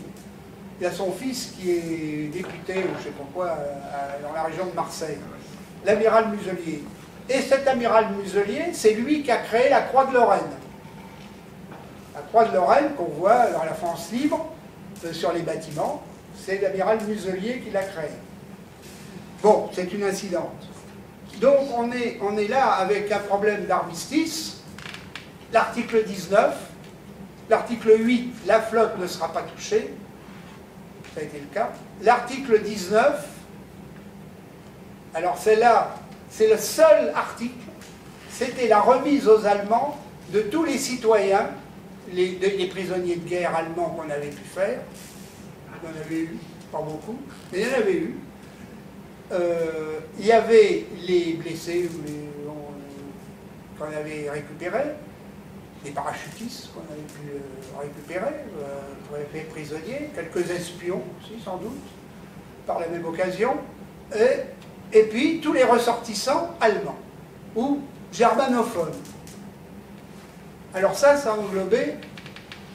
Alors, il y a eu une protestation des responsables, Rotonde, qui a dit écoutez, cet article 19, c'est contraire à l'honneur. Les gens qui sont venus se réfugier en France n'ont pas à vous les remettre. Bon. Bien entendu, les Allemands ont dit écoutez, alors on a fait jouer le fait que certains étaient naturalisés. Effectivement, depuis 1933, il était venu un certain nombre d'Allemands, certains avaient été naturalisés, mais alors les Allemands ont dit ah oui, mais ça, que vous les naturaliser, on n'en a rien à cirer, c'est le cas de le dire. Pour nous, ce sont des ressortissants allemands, vous devez nous les remettre. Ça a été le seul point de friction. Alors il y a eu un point par contre qu'on n'avait pas trop discuté, c'est celui sur l'aviation. Bon, l'aviation allemande étant bien supérieure, sinon on avait la meilleure marine, en aviation, l'aviation par contre elle n'était pas beaucoup plus forte par rapport aux Anglais, fort heureusement. Qui donnera lieu à la bataille d'Angleterre qui sauvera les Anglais d'un débarquement. Bon.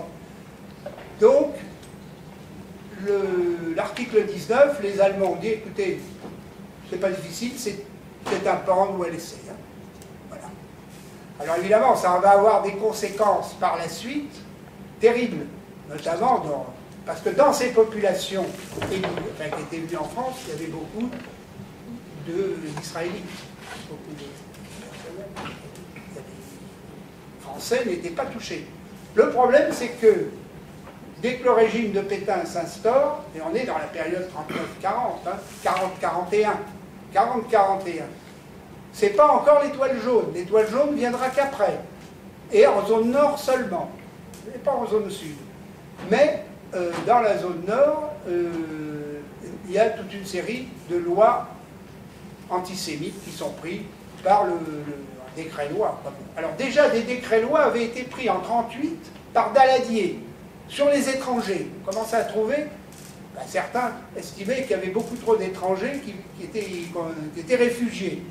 D'où, c'est sous Daladier, c'était un gouvernement théoriquement radical socialiste relatif, il y avait des décrets-lois concernant les étrangers. Leur séjour, il y avait des étrangers dits indésirables et d'autres qu'on pouvait admettre. C'est le cas de Benjamin, par exemple. Benjamin, lui, a été considéré comme étranger. Bon, ils ne sont pas internés. Alors évidemment, au moment de la guerre, dès que la déclaration de guerre, très peu de temps après, tous les ressortissants allemands sont internés. Comme ont fait les Américains avec les Japonais après Pearl Harbor. Tous les Japonais qui étaient aux États-Unis, évidemment, on les met en camp. Voilà. Parce que ce sont des espions potentiels. Alors on a eu cette chose absolument extraordinaire, mais ça, il faut lire Fitko, Lisa Fitko, ce qu'elle raconte, parce que c'est très éclairant, c'est un sujet en soi. C'est qu'on a mis dans les mêmes camps des Allemands qui étaient nazis, quasiment, et puis des Allemands qui avaient fui le régime nazi. Ah oui, mais bon, on ne fait pas la distinction, ils sont Allemands, donc on les met dans les mêmes camps. C'est assez extraordinaire à lire, à voir cette affaire-là. Bon, passons sur ce sujet. Donc, État français, donc défaite de l'armée française et de la marine, j'en ai parlé, à propos de l'armée, État français qui est substitué à la République. Alors, c'est ce qui m'a toujours frappé depuis que je sors de l'école, c'est que dans une situation où moi j'ai subi l'exode, où il y a eu un exode qui ferait l'objet d'une conférence en soi, des millions de gens sur les routes. Moi j'avais mon grand-père, ma grand-mère qui sont partis. Mon père étant sur les Alpes, ma mère était toute seule avec moi. Moi on me prend, on m'envoie à Douarnenez, comme ça, sans explication. Bon, une situation catastrophique. C'est ce qui a fait effectivement que les gens se sont dit il vaut mieux un armistice parce que, bon, on ne peut pas passer en Afrique du Nord. Alors, dans les arguments du réduit breton, c'était idiot. Là, c'est pas la peine d'épiloguer, mais pour l'Afrique du Nord, on pouvait davantage, effectivement, envisager. Vous savez que Port-Vente devait être le port où était embarqué le gouvernement. Bon. Le problème, c'est qu'aller en Afrique du Nord, d'abord, il n'y avait pas d'armistice, donc les Allemands étaient déjà pas loin de Bordeaux, hein, quand ça se passe, ça. C'est-à-dire que déjà, les 2/3 de la France sont envahis, hein, il n'y a plus d'armée. Bon. Il n'y a plus que des gens sur les routes qui courent partout. Bon, qui se cachent là où ils peuvent. Bon, à Rodez, là c'est peut-être plus tranquille, parce que c'est un peu désertique, il n'y avait pas trop d'Allemands encore. Enfin bon. Donc, si vous voulez, là, pourquoi pas l'Afrique du Nord? Alors l'Afrique du Nord, le problème, c'est que beaucoup de troupes africaines, d'Afrique du Nord, du Maroc, etc., eh ben, étaient en France. On les avait mobilisés, vraiment les combattants. Donc il ne restait plus que des gens qui étaient un peu, pas inaptes au combat. Mais enfin bon, c'était pas des troupes vraiment aguerries. Moi, mon oncle était à la tête, il venait de Casablanca, avec à la tête 2 tirailleurs marocains. Ils étaient près de la ligne Maginot, ils n'ont jamais été pris par les Allemands. Là, les Allemands ne sont pas passés. Sauf qu'un jour, évidemment, ils n'étaient plus alimentés en munitions. Alors, il avait été obligé de se rendre, c'est comme ça que mon oncle a passé 4 ans en camp d'internement comme prisonnier de guerre en Allemagne. Bon, ce qui lui a rapporté d'apprendre l'allemand. Ça l'a servi par la suite. Mais c'est quand même un peu rude comme processus. Donc, aller en Afrique du Nord, il n'y avait pas de troupes suffisantes. Il n'y avait que la marine. Ça, la marine, effectivement, pouvait stopper une attaque, encore qu'il y a l'aviation. Et notre marine était très forte en canon.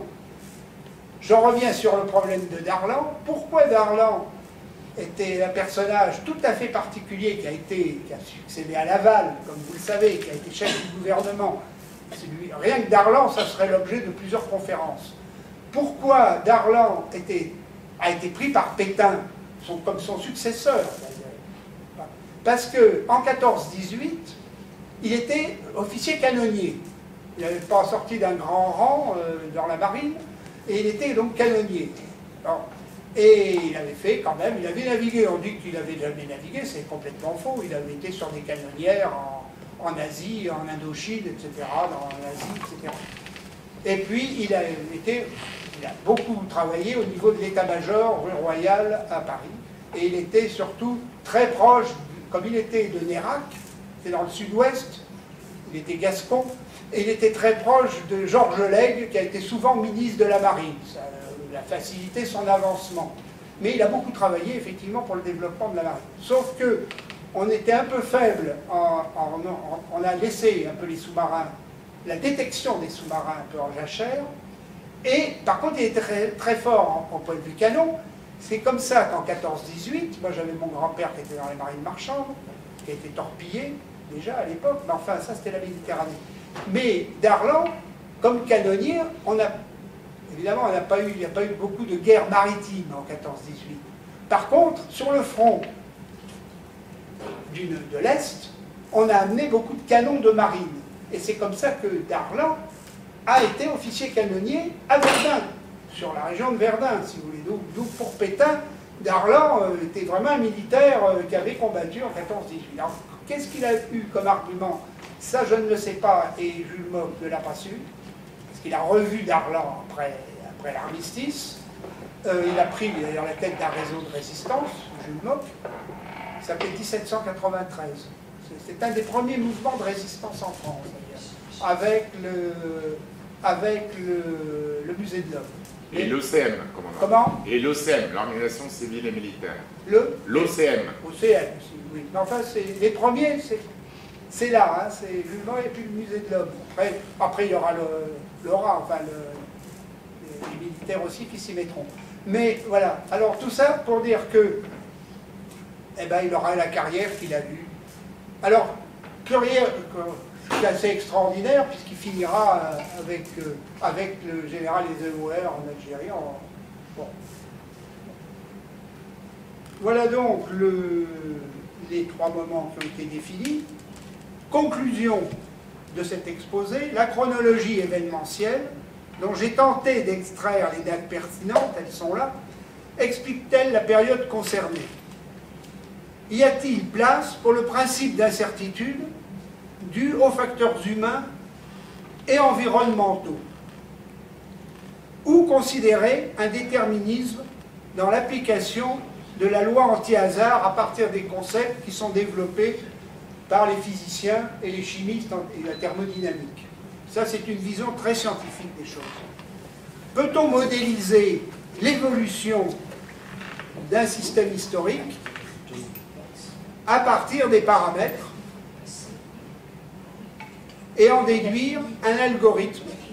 Ça va très loin, les concepts, d'où mon étude plus particulière sur l'histoire, à micro-échelle, sur l'histoire électorale de l'ANULS, de 1935 à 2020, si je vais jusqu'à 2020. J'ai étudié toutes les élections, et ce qui me permet d'avoir un calcul prédictif, c'est-à-dire d'avoir un algorithme, c'est beaucoup dire, j'en suis pas quand même encore là, mais enfin, bon. Au total, alors ce principe réductionniste, c'est un sujet à discuter avec des historiens, au total, environ donc 120 dates sont à expliquer, sont explicatives. 6 en 1938, 24 en 1939, 92 en 1940 et 69 en 1941. Et puis pour moi, ça s'arrête là, puisqu'après on rentre dans un autre cycle. Voilà, donc on va projeter, alors on va, dans les illustrations, on va retrouver, on va un peu cheminer dans ces 3 moments qui sont importants, et vous voyez que je pourrais pouvoir expliciter, je peux le faire, hein, je l'ai fait, chacune de ces points. Il y a toujours une raison antérieure et une explication qui en résulte. C'est d'une logique telle c'est assez stupéfiant. Contre la Pologne, vous voyez l'habitualité, vous avez aussi tout le problème des États baltes, on ne peut pas l'évoquer parce que ça serait trop long. C'est bon, c'est bon. Mais ensuite, vous avez, alors, ce qui est intéressant, j'ai le il est là. On a un pointeur. Ouais, on voit. Donc ici, vous avez le partage de la Pologne. Vous voyez quand même que l'Union soviétique a pris un morceau assez important. Et en plus, elle avait un intérêt, disons, c'est un peu un protectorat sur les États baltes. Les États baltes contrôlaient un peu tout ça. Ce qui n'était pas le cas pour la Finlande. Hein, quand même. La Finlande, l'accord était différent. Donc l'attaque, vous voyez, bon, l'attaque a été très rapide. Là, vous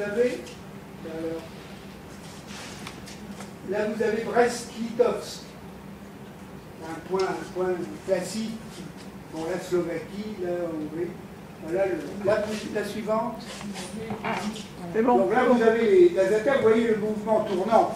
Bon, la Pologne a été battue très rapidement, mais finalement, chez nous, on a perdu la guerre en 10 jours. On dit un mois. Effectivement, il a fallu un mois pour les troupes allemandes pour aller jusqu'à Brest, pour venir devant pas assez près de Bordeaux, un peu en retrait, mais enfin, puis ils étaient dans la vallée du Rhône. C'est-à-dire qu'ils auraient été à Marseille 8 jours après, s'ils avaient voulu. Hein. Il n'y avait plus de problème. Oui, alors ça, c'est le dispositif.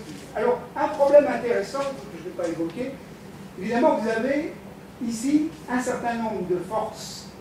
Vous voyez ici la Hollande, la Belgique, et les fronts, les forces. Nos meilleures troupes, qui a tout, étaient sur le front, c'est le fameux plan Von Schlieffen, qui était celui de 14-18, où toute l'armée allemande allait déferler à partir de la Belgique. À partir de la Belgique. Donc on avait mis nos meilleures troupes là. Pour aider la Hollande, qui était aussi menacée, comme vous le voyez, pour aider la Hollande, on avait été chercher des troupes de réserve qui étaient dans la région de Reims. Bon, bien sûr, c'était perdu, ça. Ça a été perdu tout de suite. C'était le général Giraud, qui aura un rôle après à jouer, qu'on retrouvera dans les quelques années après, en ce qui concerne l'Algérie. Bon, ça, enfin. Et alors, on avait une zone. Ah ben non, bon, alors la suivante. La suivante. Oui. Voilà.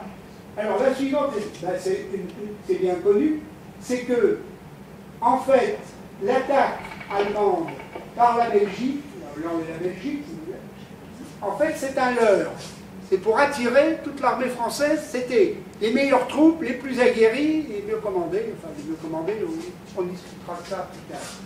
Et il y avait la ligne Maginot, absolument infranchissable, mais qui mobilisait évidemment des hommes, et on n'avait pas continué la ligne Maginot, il n'y avait que des casemates de protection après, on ne pouvait pas faire une ligne Maginot jusque sur la mer du Nord, à cause de la Belgique, puisqu'on garantissait la neutralité. On aurait pu avoir une ligne Maginot quand même, mais enfin bon. Mais enfin, il y a aussi des questions de coût. Bon. Donc, les forces les plus faibles, nos forces militaires les plus faibles, étaient dans la zone des Ardennes, parce que ça soit Pétain ou d'autres, l'état-major avait estimé que jamais les Allemands ne passeraient par les Ardennes. C'est un peu, je connais mal les Ardennes, enfin c'est un peu, il y a des forêts, donc on ne peut pas passer. Les Ardennes, c'est pas possible. Bon, alors bien entendu, c'est le plan Van Manstein, d'un général allemand, le général Stellin, qui était capitaine à l'époque, qui était attaché militaire de l'air à Berlin, était très copain avec la sœur, je crois, de Göring. Mais ils étaient même bien copains parce que Göring permettait au général, enfin le futur général Stellin, d'avoir un avion et de se promener comme il voulait. C'est-à-dire que les rapports du deuxième bureau en France savaient très bien, avaient des rapports en lui disant, vous savez, il y a des concentrations qui vont passer par les Ardennes. Mais non, c'est pas possible de passer par les Ardennes. C'est pas possible. Non, c'est trop accidenté, il y a la Meuse, comment ils traverseront la Meuse, il faut faire un pont, on a des canons quand même, bon. Mais on avait les troupes les plus, donc on avait mis les troupes les plus faibles, avec des moyens qui étaient dispersés. C'est-à-dire que nous, eux, ils avaient tous les chars, parce qu'on n'était pas mauvais en matériel, on avait quand même du matériel, mais nos chars étaient dispersés sur 1000 km. Bon, voilà. Bon. Ils n'étaient pas concentrés. Donc, comme ils n'étaient pas concentrés, eh bien, alors la suivante, c'est la descente, vous voyez, voilà, Valence, bon, et Bordeaux. Alors, comme il y avait un gouvernement à Bordeaux, ils ont fait savoir quand même qu'ils ne prendraient pas Bordeaux, ils laissaient des demandes d'armistice, on ne prendrait pas. Ils ont bombardé Bordeaux quand même, pour montrer que pouvait arriver jusqu'aux Pyrénées. Alors, d'où la ligne de démarcation, que vous connaissez, au moins dans ces grandes lignes. Bien entendu, toute la côte, ici, est contrôlée. Ça, bon. Mais ce qui est plus intéressant, c'est la manière dont sont établies les zones. Ça, bon, on s'en est aperçu tout de suite. Même Pétain, il a protesté en ce qui concernait le statut que faisaient les Allemands de l'Alsace-Lorraine. Tout le monde avait parfaitement compris que les Allemands récupéraient l'Alsace et la Lorraine. On leur avait pris en 14-18. Tout ça, c'est connu. En réalité, ce qui est absolument curieux, et ça c'est un peu de la faute de la presse, qui se bagarre entre partis politiques, gauche, droite, tout ce que vous voulez, il n'y a pas... Bon, c'est parfaitement clair, ça s'enchaîne logiquement. Bon, c'est-à-dire que c'est la reconstitution de la Lotharingie. On en revient là. L'opération Barbarossa, cette opération contre les Russes, Barbarossa, c'est Frédéric Barberousse, un empereur germanique. Tout ça, c'est parfaitement cohérent, si vous voulez. Bon. Donc, voilà où on en est, la ligne de démarcation. Alors, c'est le plus intéressant, c'est ce qui suit. Ça suit, por favor.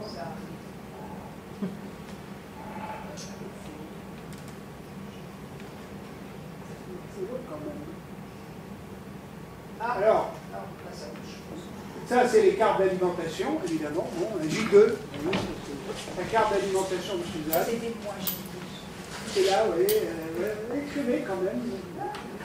Carte d'enfant. Alors, on avait des points, enfin vous connaissez ça, plus ou moins. Les tickets, alors ça donne des droits à la suivante. Rappeler des choses. Voilà.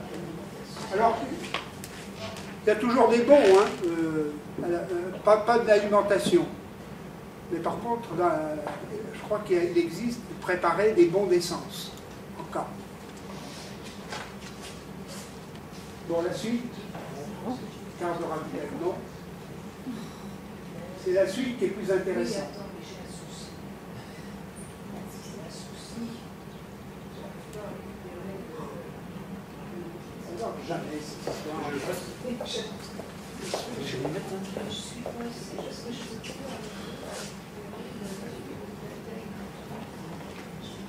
je suis Alors, je n'évoque pas, mais enfin, il y a tout un aspect du marché noir. Une anecdote, vous savez qu'il y avait un couvre-feu, moi j'étais parisien, donc souvenir personnel, quand il y avait il y avait un couvre-feu, donc il y avait certaines heures, vous ne pouviez plus sortir. Bon, sauf ma mère qui avait un Osweil, parce qu'elle était hospitalière. Je l'ai mis là d'ailleurs, son Osweil, sur la table. Et des fois elle sortait, on avait des amis qui habitaient très près, donc elle sortait, mon père et ma mère sortaient voir leurs amis à pâté de maison à côté. Et moi je restais seul à la maison, oui, et alors je leur demandais où ils allaient. Et ils me disaient, comme c'était la nuit, ah ben on va au marché noir. Et il y a des choses comme ça qui restent, c'est assez marrant. Alors ça c'est très intéressant parce que ça montre, comme vous voyez, que la zone d'occupation, c'était la zone, sur le plan agricole et industriel, la plus importante. Pas de chance. Comme l'Allemagne va être entraînée dans sa guerre contre la Russie, ça va être très dur, d'abord en hommes, d'où la nécessité qu'ils vont avoir d'essayer de piller au maximum tout ce qu'ils pourront dans les pays qu'ils ont occupés. Voilà. D'où le STO. Mais ça, c'est une autre histoire. Alors là, vous voyez, c'est l'évolution dans le temps. En 1939, voilà ce qu'on produisait. Et en 41, 56. Pommes de terre, 144, 41, 69. La chute vertigineuse. Bon. Ah, on n'avait pas besoin de faire un régime amaigrissant. Hein. Alors ça, j'en ai pas parlé, mais très vite.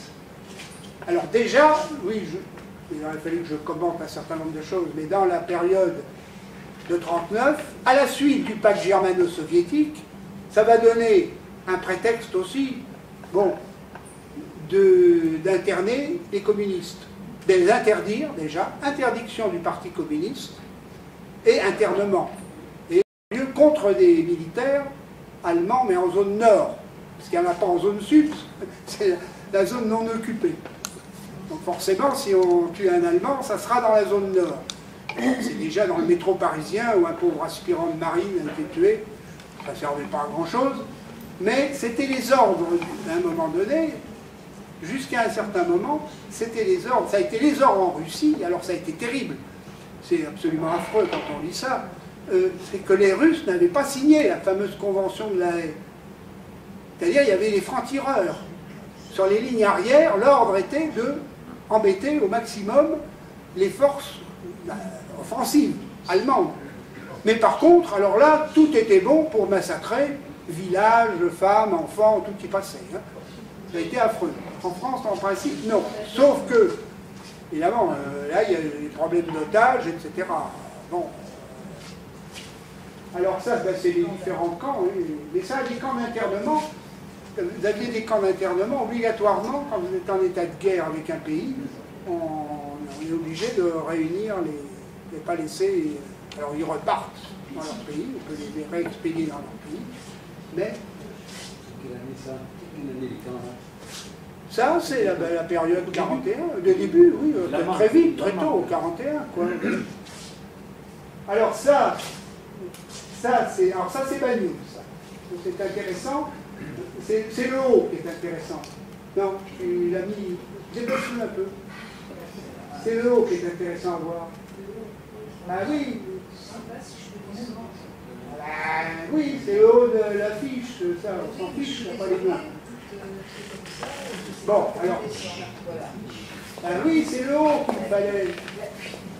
Je suis désolée, mais voilà.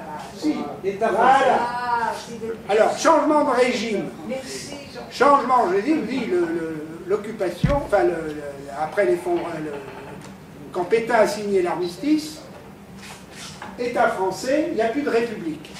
La République elle est rayée. Et voilà alors. Et voilà voilà ici, c'est ça qui est intéressant. C'est changement des municipalités. Là où il y avait des socialistes, des communistes, n'en parlons pas. D'ailleurs, il n'y en a plus puisqu'ils ont été internés. Ils ont été interdits. Le Parti communiste a été interdit et le journal de l'Humanité aussi. Alors j'ai sur la table là-bas des humanités clandestines qui sont intéressants. Faut faire, et avec d'ailleurs des fausses humanités clandestines. Il y a eu des faux. Il faut démêler les vrais des faux. Bon, c'est là-bas. Donc ici, vous avez un autre. Alors ça, c'est plus... Alors celui-là, il m'intéresse. Paul Bosque étant... Alors c'est tonnelier, mais en fait, il était pompier. Alors la suivante, là, elle n'est pas très intéressante, mais c'est un autre slide. Laissez passer de nuit, comme les infirmières ou les gens qui sont dans les hôpitaux. La suivante. Oui, Au suivant. Ah oui. À droite. oui. Voilà. Alors celle-là, vous voyez, sapeur-pompier. Mais ce qui est intéressant, en fait, c'est ici, le tampon. Alors évidemment, ça, c'est pas 39. Là, je triche un peu. Je triche un peu, puisque c'est à partir de 42 que les Allemands vont envahir la zone libre, dite libre, la zone non occupée, plutôt. Donc ici, vous avez la préfecture des Pyrénées-Orientales avec, vous voyez, cette fameuse Francis, puisque maintenant, la République est suspendue. Alors, c'est assez curieux, parce que le Parlement, le 10 juillet, qui vote les pleins pouvoirs à Pétain, après tout, le 10 juillet, on est encore dans les périodes de l'exode, de la pagaille générale, donc les gens, après tout, qu'il y a un gouvernement un peu particulier qui s'impose, ça ne surprend personne. Ce qui est étonnant, ce qui m'a toujours surpris, il y a deux choses qui m'ont toujours surpris dans cette période-là, complètement pour moi aberrantes, farfelues, c'est le fait qu'il y en ait qui ait proposé une union des deux nations franco-anglaises, je ne sais pas ce qui se passerait maintenant, on ne devait plus faire partie que d'une seule nation. Ça a été un projet. Voilà. Bon, moi c'est complètement farfelu. Et la deuxième chose la plus farfelue, c'est que on est en pleine guerre, dans une situation absolument catastrophique, et que ceux qui s'occupent du gouvernement se préoccupent d'une future constitution, comme si c'était le plus urgent. Vous avez vu les bons d'alimentation, il y avait tout le problème du ravitaillement en matières premières en France, parce que les Allemands quand même se servaient, c'était très cher, le coût de l'occupation a été très cher. Bon, à tout point de vue. Mais, non, ils s'intéressaient beaucoup à la Révolution nationale, enfin à nous. Bon, constitution. C'est comme si en 58, on a eu une nouvelle constitution, parce que moi j'en suis à mon 4e régime quand même. Hein. J'ai connu la 3e, la 4e, la 3e, l'État français, la 4e et la 5e République. Bon, ça fait beaucoup pour un seul homme. Mais, bon, voilà. Donc, alors ça c'est des trucs un peu amusants, c'est des caricaturistes, évidemment, la Francis, là vous avez Laval, là-haut, évidemment. Et puis, Jacques Pétain. Alors je ne vous parlais pas de Montoire qui n'a eu aucun intérêt. On parle beaucoup de Montoire, qui a été catastrophique, c'est la poignée de main. En réalité, ce qui reste de Montoire, c'est la fameuse poignée de main. Mais il n'y a pas eu de suite vraiment importante. Par contre, alors à droite, voilà. Alors, je n'ai pas parlé du procès d'Orion. Donc Hitler a voulu qu'il y ait un procès qui devait affirmer que c'était la France qui avait déclaré la guerre à l'Allemagne. Ce qui était d'ailleurs vrai, en fait. Mais le procès d'Orion a démontré. Alors, on a voulu, dans le procès d'Orion, ne pas tenir compte de la partie, disons, militaire. C'est-à-dire, s'il y avait eu ce qui s'était passé, c'était la faute de ceux d'avant. C'est-à-dire du Front populaire, en gros, pour simplifier. Bon, des gouvernements précédents. D'ailleurs, c'est pour ça qu'on va arrêter Laval, qu'on va arrêter Blum, Daladier, Gamelin, le général. Bon. Mais en réalité, la défaite, on a petit à petit montré dans le procès d'Orion, qui est un très gros procès, qui est intéressant à lire, qu'au point de vue matériel, alors on peut discuter dans certains aspects, qu'il y avait des choses au point de vue militaire qu'on aurait pu mieux utiliser, notamment les chars, j'en sais rien, je ne suis pas spécialiste. Bon, mais, oui, bah oui, c'est bien. Alors effectivement, ça c'est une caricature, alors c'est évidemment, ça est axé sur 1936, on enlève la rue Jaurès, bon, etc. C'est simplement une image pour avoir présent à l'esprit que dans le procès d'Orion, on voulait absolument faire condamner, alors que les dépenses militaires et l'évolution sur le plan des crédits et tout, ça a été déjà sous les gouvernements, les derniers gouvernements, y compris celui du Front populaire. Bon, enfin, là c'est un peu des règlements de compte. Alors oui, ça c'est un autre aspect des choses. Oui, on n'en a pas vaguement parlé, c'est sur le problème du racisme, voilà des choses qui étaient diffusées. Voilà, il fallait que vous sachiez, parce que vous ne savez pas qui était juif et à quel degré. Selon le degré, si vous échappez ou pas. Moi j'avais en dessous de chez moi 2 personnes qui étaient, je connais, j'ai présent à l'esprit, hein, parce qu'elles portaient l'étoile jaune. Mais moi, elles avaient porté l'étoile jaune à partir de 42. C'était pas dans la période que je vous ai citée. Et voilà. Donc, alors il fallait, voilà. La suite. Oui, ah bah attends, Jean-Pierre faisait une photo. Ah, mais personne. J'en ai d'autres. Du même genre. Ah. Oui, alors j'ai mis celle-là parce qu'effectivement, l'étoile jaune, c'est ce qui m'a frappé. Bah, d'abord parce que j'avais des voisines mais qui étaient françaises, qui n'ont pas été inquiétées pendant la guerre. Ceux qui ont été déportés, alors à moins qu'ils soient résistants. Évidemment, si vous étiez juif et résistant, là, vous accumuliez tout. Mais mes voisines sont restées dans leur appartement en dessous de chez nous. Bon, elles étaient françaises de longue date, elles étaient juives, alors mais elles étaient obligées de porter l'étoile quand même. Et j'avais aussi des voisins sur un autre trottoir, enfin, sur l'autre balcon aussi. Bon, par contre, alors ça c'est l'avancée des forces allemandes. C'est un document russe. Vous voyez, ils se sont arrêtés, vous avez une avance qui était terrible. Aussi bien dans la partie nord, sur Leningrad, qui est resté 900 jours complètement encerclé. 900 jours. Ça a été affreux. Je suis allé en mission moi, à Leningrad à l'époque. Ils m'ont amené, évidemment, toute une série de rites, ils m'ont amené dans le cimetière avec de la musique en permanence. Enfin bon, ça les a marqués, évidemment. Hein, 900 jours. Voilà, ça c'est l'attaque. Alors, il y a eu 3 percées, si vous voulez, il y a eu 3 groupes d'attaque. 1, 2 et 3. Un du nord, un du centre, un du sud. Celui du centre dirigé vers Moscou, qui devait prendre.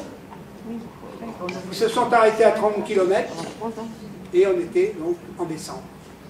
Et puis la suivante, et puis en décembre, ensuite, sur les champs de pétrole, ce qui intéressait évidemment beaucoup, c'était la prise des champs de pétrole. Pour la suivante,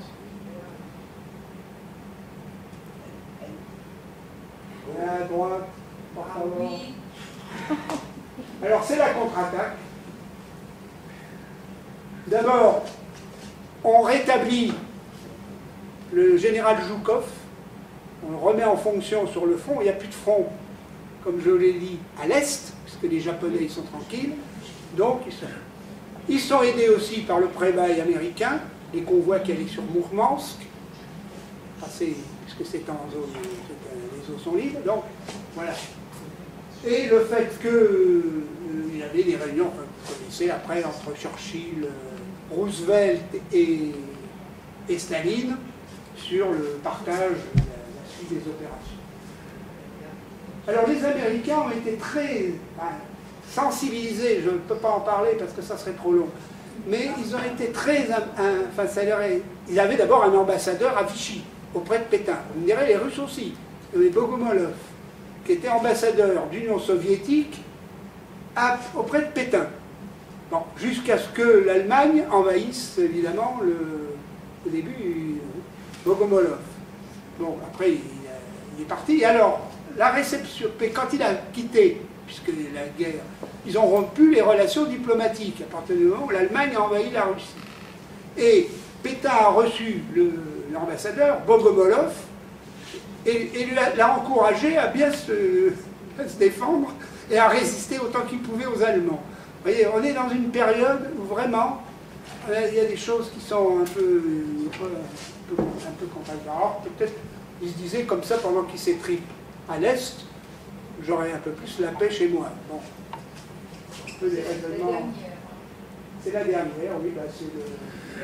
Qu'est-ce que c'est? Ah ben c'est temps. C'est l'ensemble de l'avancée allemande. Alors la Grèce, je ne vous en ai pas parlé, parce que là encore, ça serait un développement très long, mais on doit aussi à la résistance grecque. Il se trouve que l'Italie avait mis la main sur l'Albanie. Les Grecs aident des Albaniens, enfin des gens de la région, du coup, ça déclenche, les Italiens déclenchent une guerre contre les Grecs, en s'imaginant qu'ils allaient faire comme les Allemands, ils allaient emporter ça. Impossible. Ils n'étaient pas réussi à avancer chez nous, ils n'ont pas pu s'avancer chez les Grecs. Et du coup, il a fallu que les Allemands modifient leur plan, leur date d'attaque, pour venir aider les Italiens. Je ne parle pas de la Libye, c'est encore autre chose. Bon, c'est secondaire comme tout. Voilà, donc ils ont perdu 3-4 semaines parce que les Grecs ne se sont pas laissés faire comme ça. Les Yougoslaves non plus. Alors là, c'est tout un sujet, la Yougoslavie. Mais il y a aussi une résistance yougoslave, enfin des pays-là. Je ne parle pas de la Roumanie et de la Bulgarie qui est un peu en dehors de ça. Mais la Yougoslavie et la Grèce, alors ils ont fini, bon, ils ont été à Athènes quand même, hein, ils ont pris la Crète, enfin bon, avec des parachutistes d'ailleurs. Les parachutistes, c'est là où on s'est aperçu, comme la Hollande ou la Belgique, on s'est aperçu, on avait sous-estimé aussi dans les forces d'aviation, sur le plan militaire, on avait sous-estimé, mais pas les Allemands, ils étaient bien organisés, hein, comme toujours. Bon, voilà, donc grâce aux Grecs et grâce un peu aux Italiens qui se sont lancés dans une aventure impossible, peut-être ça a soulagé, ça a permis un retard dans l'attaque des Allemands en Russie.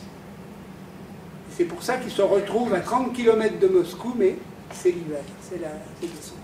C'est comme pour Napoléon. Ben, Napoléon, c'est des... Oui, c'est ça. ah ben, il y en a